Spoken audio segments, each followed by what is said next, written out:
All right, on the line right now is Krystal Marx. Now, Krystal Marx, I wanted to have you on the show because you are part of Seattle Pride, and you guys responded to Capitol Hill Pride announcing that they were not going to have police at their event, which was confusing because people actually thought that that was Seattle Pride, the much larger organization, and you guys have been getting mean emails and phone calls, even though this year your event is going to be held virtually, and your justification was, hey, you know, we can't have 400,000 people. It's still kind of pandemic season, even though it's kind of wrapping itself up. We'll come back in 2022. But we're a separate organization from the Capitol Hill Pride people. So I wanted to know if maybe you could give a little bit more detail, flesh that out for us just a little bit more so you guys don't get any mean emails or mean phone calls to your fine organization. Hey, definitely. I appreciate the opportunity to do that. So like you mentioned, apparently Capitol Hill Pride, which does host a small march and rally each year, announced that they were not allowing police at their event. And you know, as you said, people mistook that event for the annual Seattle Pride Parade, which is organized by my organization, Seattle Out and Proud, or Seattle Pride, which is definitely still just all virtual this year due to the public health concerns. So we wanted to make sure that the public knew that our organizations are not one and the same and that our events are not connected in any way. So we really just wanted to make sure we delineate that really well. Our online program is called Resilience, and it's featuring performances and speakers and topics, and not exactly a place where police would have a presence. Yeah, and I was, in reading your release as well, I actually really appreciated the wording of it because you guys said, you know, next year when we actually have the organization with people, we'll have a discussion about whether or not we want a police presence there. And I thought that that was so fair and so balanced. I think you guys asked for input from your potential attendees, correct?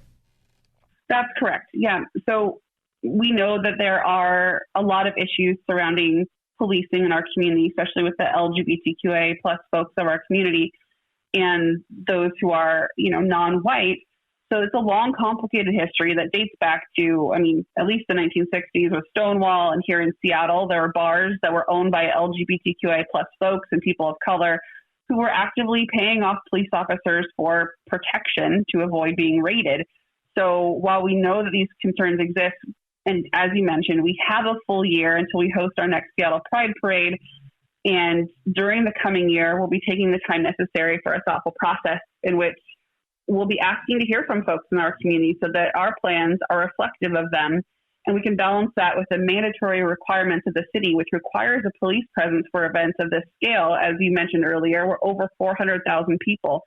So it requires a permit, and we want to make sure that we are able to balance both the concerns and the permitting requirements. See, and that sounds so reasonable to me, Krystal. Honestly, you know, my audience tends to go kind of center right on the spectrum. And when I think of members in the LGBTQAIPP community or whatever it is, I think that people forget of the history and they forget of the last 60 years, why people, maybe persons of color or why anybody in the community might be concerned about police. Now, we often kind of say, well, what do they have to be concerned about? It's the police. Who could possibly be afraid of the police? But I think to take a much more nuanced perspective on it is important to recognize that there are people out there who do feel uncomfortable around the police. And what can we do for those people instead of just dismissing those concerns as being unfounded or irrational or unnecessary based on what we know about American history? Right. And I really appreciate opportunity to share about that. We, on our website right now, on our homepage and in the news section, people can go and leave us comments either way. There's a form that's linked to in our article where people can say whether they want police at the Pride Parade or they don't, or they want them to be security or not security.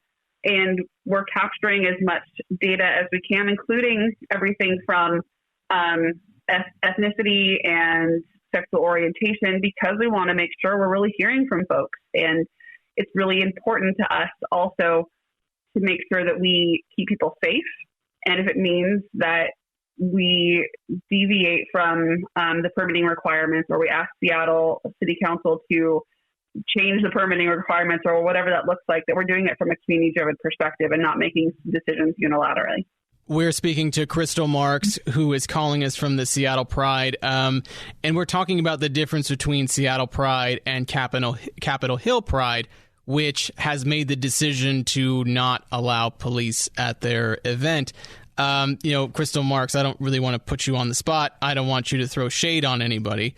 But do you feel as if maybe Capitol Hill, maybe they're making the Capitol Hill Pride, do you feel as if this is a good decision? Is this a bad decision? Or would you rather not kind of go there because you don't want to throw shade on those fine people? Well, thank you for the easy out. I think I'm okay, actually. I operate from a place of best intentions are assumed, and hopefully they are doing what we want to do, which is they've already talked with their community, and this is a decision that everyone wanted to make. And that's really our goal. We have a full year to have conversations and to figure out if what route is the best. We want to make sure we're not rushing into anything. And I'm hoping that they did the same. So if let us just say someone, contacts you about Seattle Pride and they have questions about it or they have concerns about it, is there a way, let's say it's even someone who's kind of like a bigot or someone who's kind of mean-spirited about it, is there a way for you guys to try to field those questions? Because I just read this press release and I felt so bad for you guys that there would be people out there who feel the need, one, to not read an article in which your organization is very different from the other organization, but two, that they would go out of their way to attack you guys in this way. And I wanted to know, when you guys get that, is there a way that you field that you address it? Do you guys have dialogue around how to confront that kind of thing?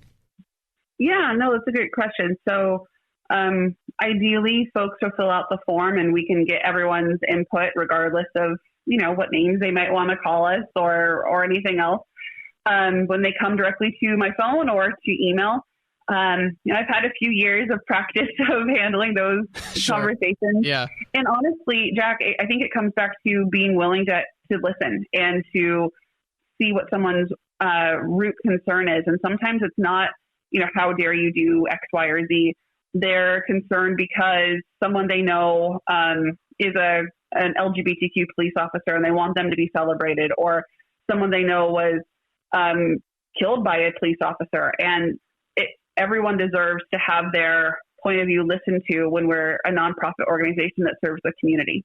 Krystal Marx, thank you so much for coming on KIRO Nights. I really do appreciate it, and know that it's an open invitation, and any time you guys would like to come on, sincerely, shoot me an email, shoot us a phone call. We here on Nights like to have these kinds of conversations. So again, that was Krystal Marx from Seattle Pride. And could you just run through the details of the virtual event for us one more time before we have to get out of here? Of course, I'd be happy to. So Seattle Pride's virtual Pride event called Resilience this year is happening June 26th and 27th.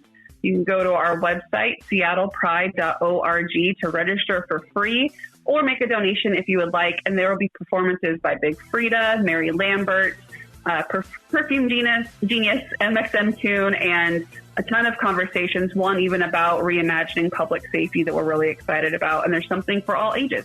Thank you so much for coming on KIRO.